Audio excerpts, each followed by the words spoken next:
everyone, Lisa here from Down to Earth Gardening, and I have a great video for you today, and it is how to transition your summer container display to a fall container display. So I have this fiberglass urn here next to my front door, and so I do like to switch this display out with each season.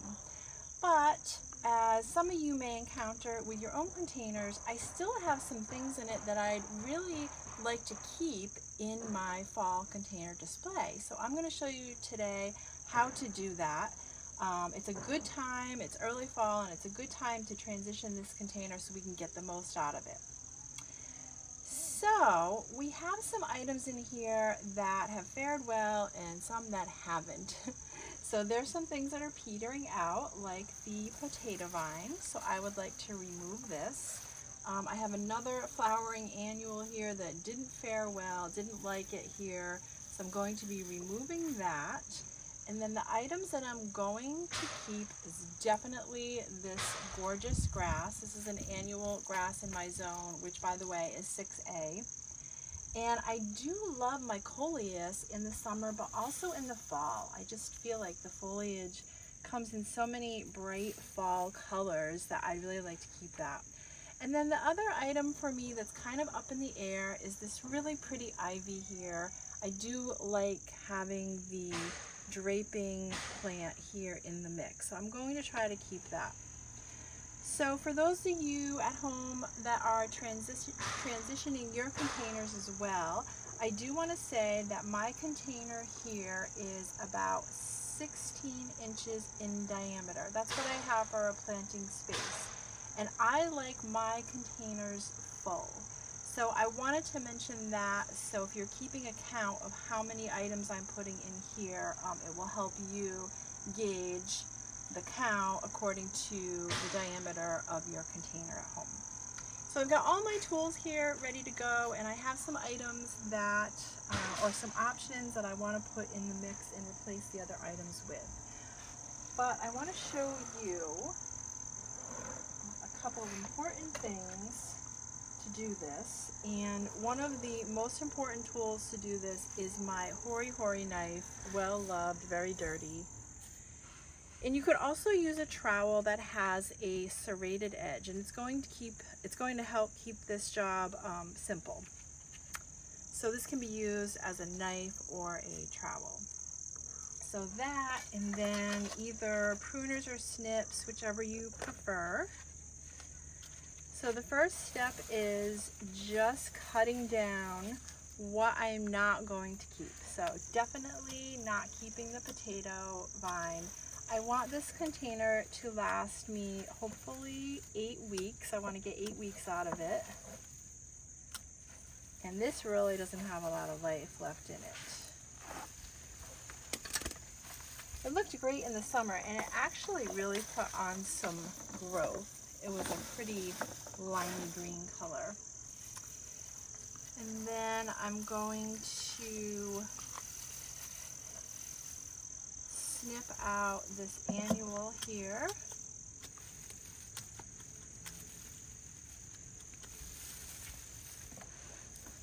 Okay, so next step is I need to cut the roots out. So it just is making it a little easier if the rest of the plant material is gone to cut out the roots, because we need to make room for our newbies here. So this vine is up in the air. We're going to see once we get the definites out if we're going to keep it or not.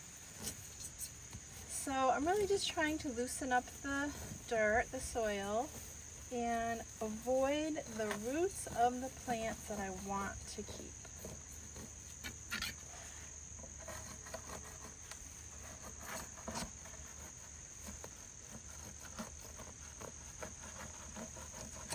So originally in this container I had 5 plants in here.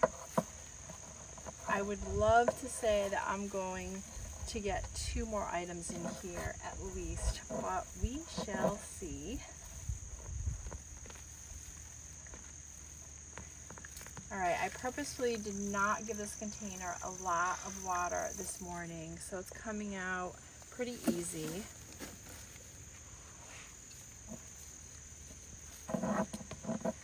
So it's also good if we can loosen up the soil a little bit. All right, and I have some new potting soil in my trug here. So now that I've removed the roots, I'm just going to recycle some of the old soil, and I'm just going to mix it all together. Get some mileage out of this potting soil here. So for potting soil, you can use something that already has some fertilizer in it, some fertilizer granules, usually they're slow release, or you can mix in your own slow release fertilizer at this point. I tend to use water soluble fertilizer, and I try to do that with my containers about once a week, so that is another option for you.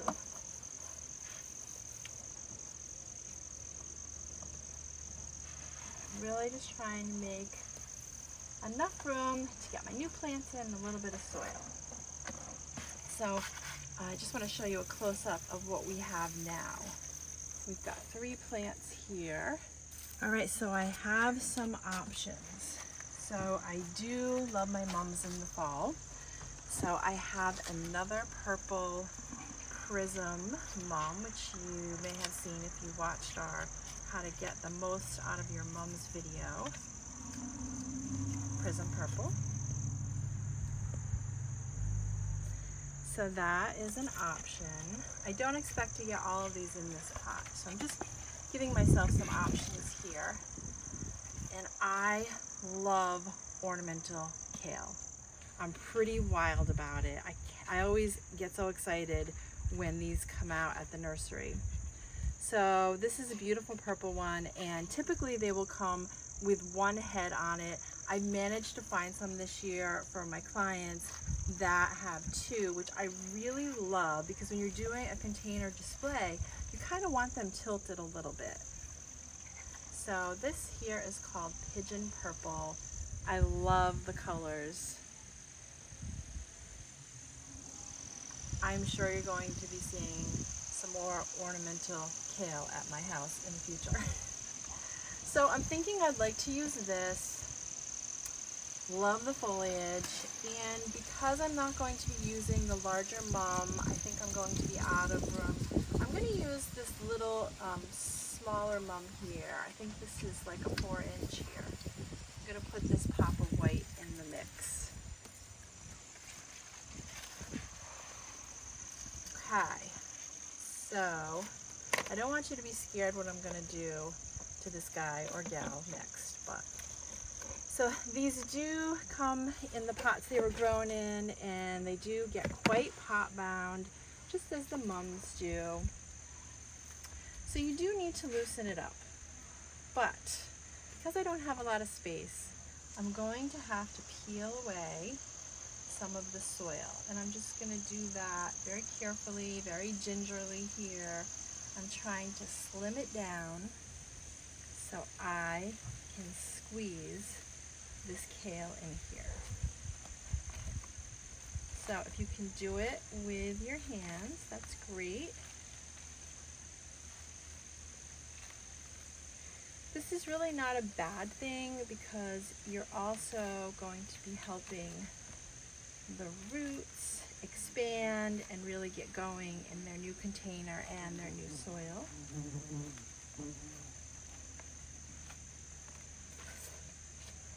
Typically a lot of these annuals are started by plugs. So sometimes when you're feeling around, you'll feel the little starter plug in here.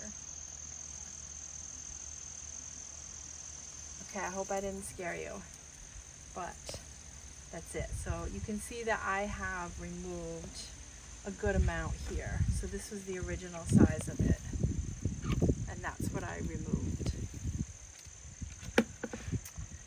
Okay, so now look at that. Fits in there perfect.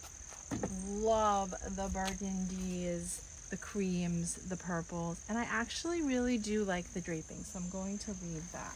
I think the question for me is, And this goes to show you that you can just play around with this. The question is, can I fit this little mum in here just so I can get my flowers in here? So let's just see. It's tiny. And again, what I'm going to do is I'm going to break this down a little bit. This one isn't as pot bound, so let's see. You just really have to think of it as you're doing it a favor. You are helping it along because they have been in these pots for so long, and it really will help your plants get going.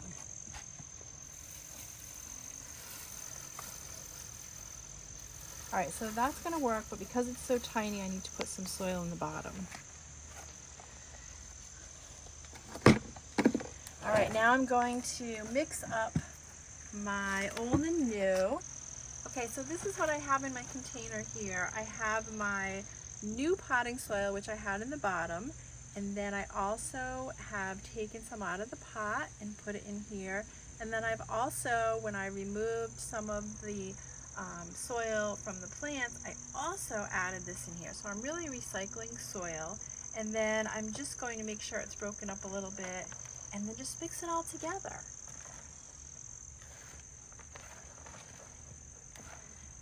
And that, my friends, is how you get the most out of your potting soil.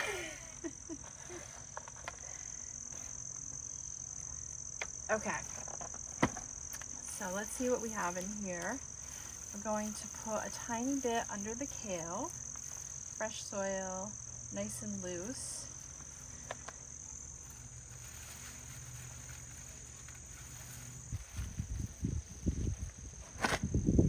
Before I plant the little mum, I am just going to pack some soil around the kale.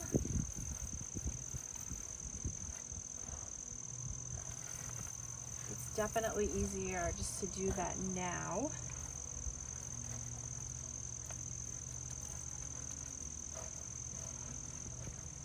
So you want to pack it in there, no air pockets, and it is a tight fit, but like I said, I really like my containers full, and I'm pretty happy that I'm going to end up with 5 plants in here again.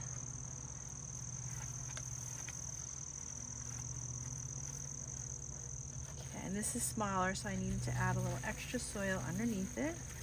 I'm going to squeeze it in right here.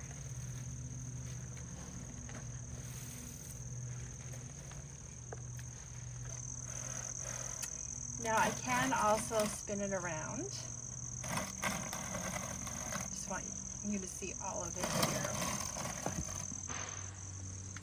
There's a lot of texture going on in this container, so I really love that.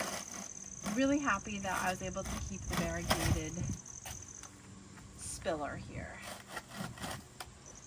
Okay, so next I'm going to give it a good water with my watering can, and I've already mixed up some water-soluble fertilizer.